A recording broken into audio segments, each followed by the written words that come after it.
네, 안녕하세요. 일단 질문은 그겁니다. 만약 이거를 낙찰받았을 때 출구 전략 어떻게 세워야 되는지가 질문이고요.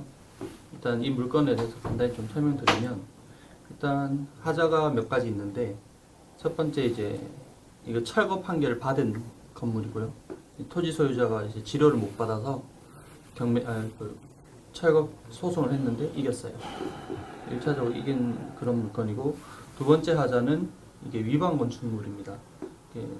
조사를 좀 해보니까 3층, 4층 테라스 부분이 벽 천장 무단으로 이제 공사를 해가지고 1조건 때문에 위반 건축물이 된 사례인데, 현재 주택과에는 신고가 안 돼서 모르고 있는 그런 상태인데, 혹시나 신고가 되게 되면 대략적으로 이제 이행강제금을 판단했을 때 한 900만 원, 연 900만 원 정도에서 월에 한 70만 원 이상 나갈 거로 판단이 되고, 만약에 치료를 주게 되면 지금 판결이 116만 원 정도 한 달에 주는 걸로 판결이 나 있거든요.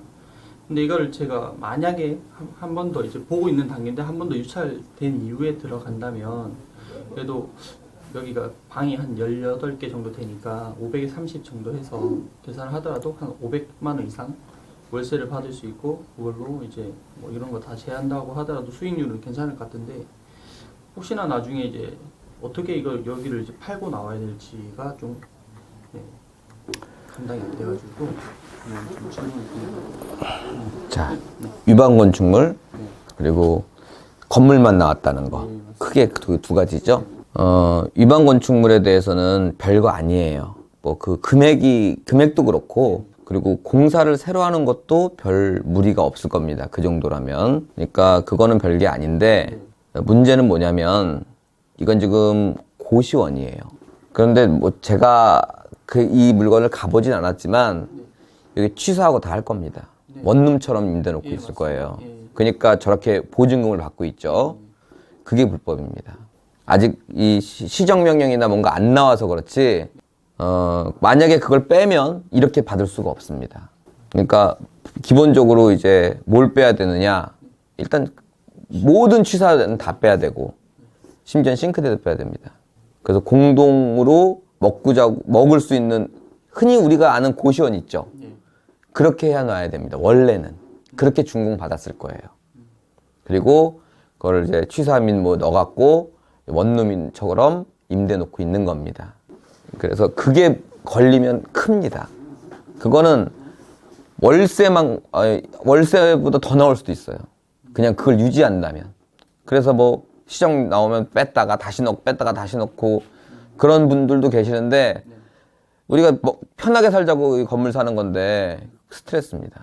막말로 좀 안 좋은 임차인 만나면 그거하고 휘둡니다, 건물주. 그래서 그 부분이 아마도 위반 쪽으로는 가장 심각한 부분이다.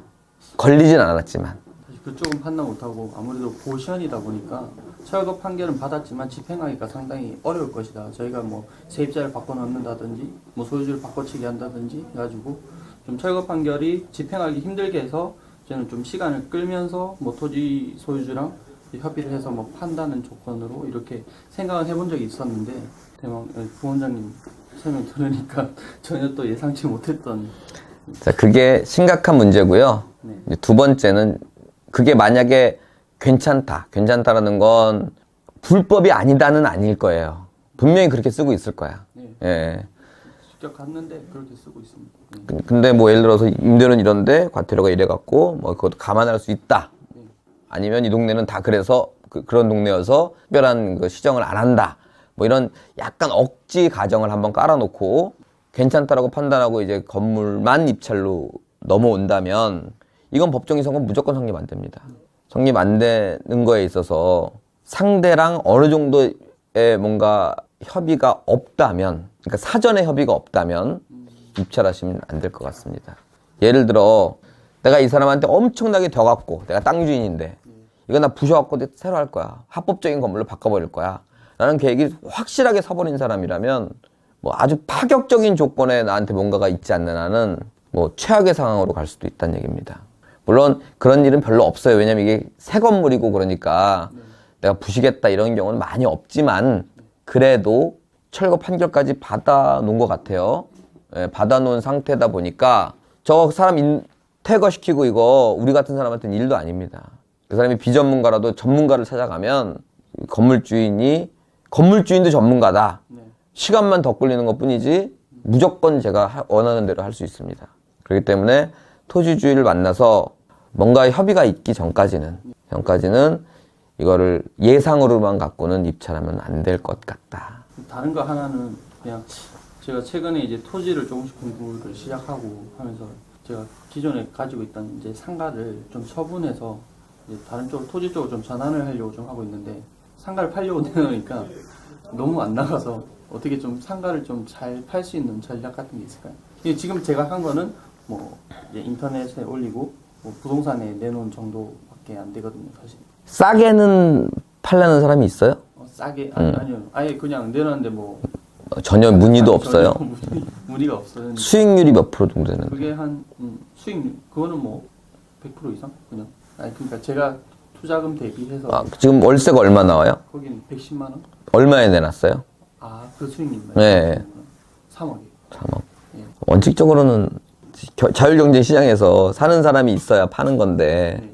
잘 파는 사람을 만난다거나 뭐 이런 이제 사소한 것들이 있지만 사실 110만 원이 나오는 걸 3억에 안 사겠다는 거 아니야. 한마디로. 어디예요, 지역이? 거기는 대전. 대전. 네. 얼마나 내렸었죠? 내놓으신 지가? 지금 이제 한 3개월. 뭐 쓰고 있어요? 그리고 이제 사무실 그게 총 전용 면적이 한 75평 되는데 크네. 3개를 쪼개서 각 사무실로 다 쓰고 있어요. 그러면은 호수는 하나예요? 네, 호수는 하나인데 3개. 그럼 팔 때 한꺼번에 팔아야 되겠네? 네. 그래야 되겠네요. 임대료가 싸구나. 예, 거기가 대전이 좀 싼 거. 저는 첫 번째로 해드리고 싶은 얘기가 네. 좀 기다리시는 게 어떤가. 예, 그게 급하면 빨리, 싸게 팔 수밖에 없어요. 근데 110만 원에 3억? 싼 건 아니지만 또 많이 비싼 것도 아니에요. 일반 매매 시세로는. 그러니까 이건 누가 사야 되냐면 어떻게 보면 임대료 받는 네. 사람보다는 내가 보기에는 그걸 사무실로 쓸 사람이 받는 게 더 나을 것 같은데 그런 사람이 많이 없다 보니까 입질이 좀 없는 것 같아요. 네, 네. 부동산에 내놓으셨어요? 네, 부동산에 내놓고 이게 뭐 이건 우리끼리 얘기인데 그렇게 안 팔리는 사무실을 최근에 처분한 게 하나 있어요. 아파트용 공장하고 사무실을. 네. 그건 너무 안 팔려. 그래서 임대료를 한 200으로 해놓고 경매를 넣어버렸어. 그러니까 사람들이 다 오면 나 200에 있어요 이렇게 하니까 높게 낙찰이 되더라고. 근데 이거는 원칙에도 맞지 않고 순리에도 안 맞으니까 최악의 뭔가가 이제 벌어졌을 때 뭐 가짜 채권자를 세워서 가짜 임차인을 세워서 그것도 다 비용이에요. 또 어떻게 보면 그런 방법은 있으나 지금은 임대료 대비 매매가 그리고 뭐 내놓은 기간 이런 걸로 봐서는 조금 더 기다리시는 게 나을 것 같아요. 차분히 한번 기다려보겠습니다. 네, 네. 감사합니다. 네. 네.